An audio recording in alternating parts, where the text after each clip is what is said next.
मुझे विश्वास है ज़्यादा से ज़्यादा अगर समय मेरे बाबा ने लिया ना तो 2 महीना, 1.5 महीना, 2.5 महीना, इससे ज़्यादा नहीं लेगा। बाबा कार्य सफल कर। श्रेष्ठता में कही गई है, सांप के फन में जहर होता है। बोलो सही है कि गलत है? मधुमक्खी के डंक में जहर होता है, सही है? बिच्छू की पूंछ में जहर होता है। और मनुष्य जो छल करने वाला होता है, कपट करने वाला होता है, एक दूसरे को धोखा देने वाला, झूठ बोलने वाला, छल करने वाला जो होता है, उसके तो रोम रोम में जहर होता है। कहां से डसेगा मालूम नहीं पड़ता। सांप को तो पहचान कर कह दोगे कि ये काटने वाला है। बोलो सही है कि गलत है? बिच्छू को देखकर डर जाओगे कि ये काटने वाला है। मधुमक्खी का डंक देखकर डर जाओगे कि मधुमक्खी काटने वाली है। इंसान को कैसे पहचानोगे कि ये काटने वाला है? तो कैसे पहचानोगे कि ये काटेगा? तो कैसे पहचानोगे कि ये काटेगा? हो सकता है तुम्हारे नजदीक में रहता हो, तुम्हारे साथ में रहता हो और कई वर्षों तक साथ रह रहा हो, कब काट जाएगा आपको मालूम पड़ेगा? नहीं, सांप तक कट भर जाएगा कि काट सकता है, बिच्छू काट सकता है, सांप, ये मधुमक्खी मुझे डंक मार सकती है, पर मनुष्य को कैसे पहचानोगे? तो शिव महापुराण की कथा एक बात बहुत सुंदर कहती है कि जितने विषैली हैं मधुमक्खी शंकर जी के पास, शिव जी का नाम है धूमवान है। क्या नाम है? धूमवान। माता पार्वती का नाम है धूमावती, जिनके पास में मधुमक्खी ढेर, शरीर के आसपास में मधुमक्खी है, धूमावती के। शिव जी के गले में सर्प, वो भी विषैला, कानों में बिच्छू, वो भी विषैला। हम कैसे पहचानेंगे कि ये व्यक्ति विषैला है, ये हमको धोखा देगा, ये कपट करेगा, ये छल करेगा, ये झूठ बोलेगा, ये प्रपंच करेगा? कैसे पहचानेंगे?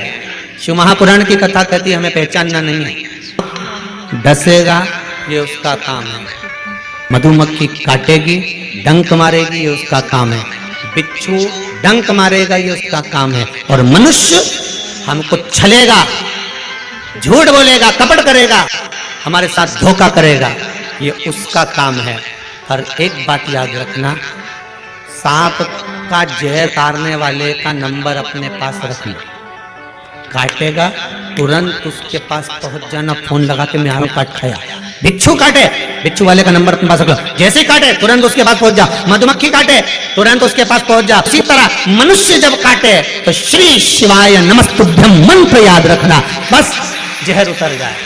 शिव है, घड़ी है, दयालु है, दातार है, कृपा का सागर है। ऐसा कोई कार्य नहीं जो बाबा नहीं करता। एक बात अपने ध्यान में रखिएगा, जिस समय पर आपको लगे कि कोई समस्या बहुत बड़ी आके खड़ी हो गई है, आपकी दृष्टि में लग रहा है कि आपको ये समस्या बहुत बड़ी है, आपकी दृष्टि में आपको ऐसा महसूस हो रहा है कि ये समस्या बहुत बड़ी है और इसका कोई हल नहीं निकल रहा, सब जगह से होकर आ गए, हर जगह जाकर निवेदन कर लिया, विनती कर ली, और वो समस्या आपको लगता है कि बहुत बड़ी है, तो शिव महापुराण की कथा कहती है बेलपत्री के पेड़ के नीचे एक छोटा सा शिवलिंग का निर्माण करना।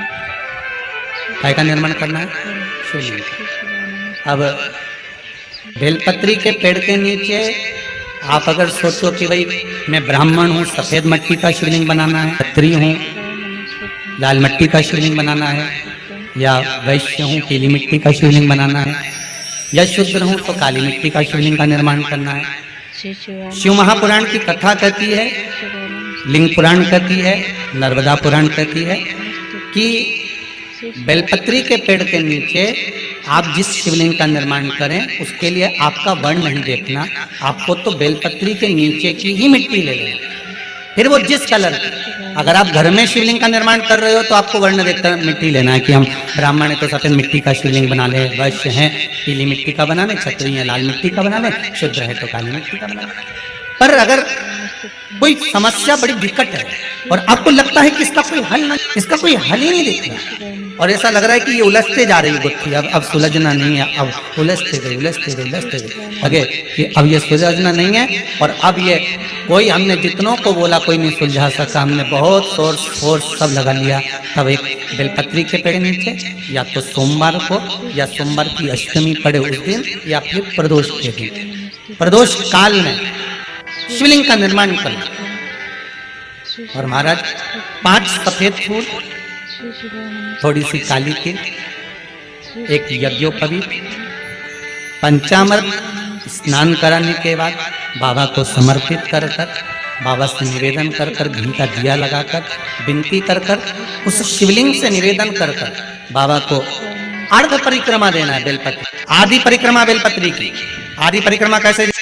आदि परिक्रमा कैसे? जैसे शिवलिंग का निर्माण आपने यहाँ करा तो सामने बैठकर अगर आप उठे हो तो आधा बेलपत्र के पीछे जाना और वापस लौट कर आ जाना। पूर्ण परिक्रमा नहीं, अर्ध परिक्रमा कर कर शिवलिंग को नमन कर कर, दीप जब ठंडा हो जाए शिवलिंग को उठाकर निवेदन कर कर विश्राम कर दीजिए। उस कार्य को बोलकर शिवलिंग को जल में विसर्जन करना। कौन सा कार्य जो सब दूर से आप हार गए और लगा कि अब इसके सिवाय कोई सार्थकता नहीं है, तब करना ये। बाबा से निवेदन कर कर आ, मुझे विश्वास है ज्यादा से ज्यादा अगर समय मेरे बाबा ने लिया ना तो 2 महीना, 1.5 महीना, 2.5 महीना, इससे ज्यादा नहीं लेगा। बाबा कार्य सफल कर देंगे। विश्वास रखकर शिव की आराधना कर, विश्वास रखकर आपने अगर भाव प्रकट कर, कोई भी उपाय आप कर रहे हैं उसमें आपकी विश्वासता होना चाहिए, उसमें आपकी दृढ़ता होना चाहिए। और यदि विश्वास प्रबल है, प्रेम जब अनंत हो गया, रोम रोम संत हो गया। विश्वास जब दृढ़ होता है तब भगवान मिलता है। आपका भरोसा अगर दृढ़ है, शिव महापुराण में वृंदा का चरित्र आता है। जलंधर पे तो प्राण छूट वृंदा जब रोती है, भगवान से कहती है कि आपने मेरा सात्विक पे डिगा दिया और मैंने आप पर विश्वास करा। भगवान विष्णु ने कहा था कि वृंदा के पति को मारना है, तो शंकर भगवान कहते हैं शिव महापुराण में, मैं वृंदा के पति को नहीं मार सकता क्योंकि वो सात्वित्ववान है। किस सात्वित्वता की प्रखरता और किसी भी रूप में प्रखरता है। अगर आपकी दृढ़ता, आपका विश्वास अगर प्रबल है तो दुनिया में कौन बाल बच्चा करेगा। अगर आपको ये वीडियो पसंद आई हो तो प्लीज़ लाइक एंड सब्सक्राइब ज़रूर करिएगा। और अगर आप भोलेनाथ के भक्त हैं तो कमेंट बॉक्स में हर हर महादेव ज़रूर लिखना।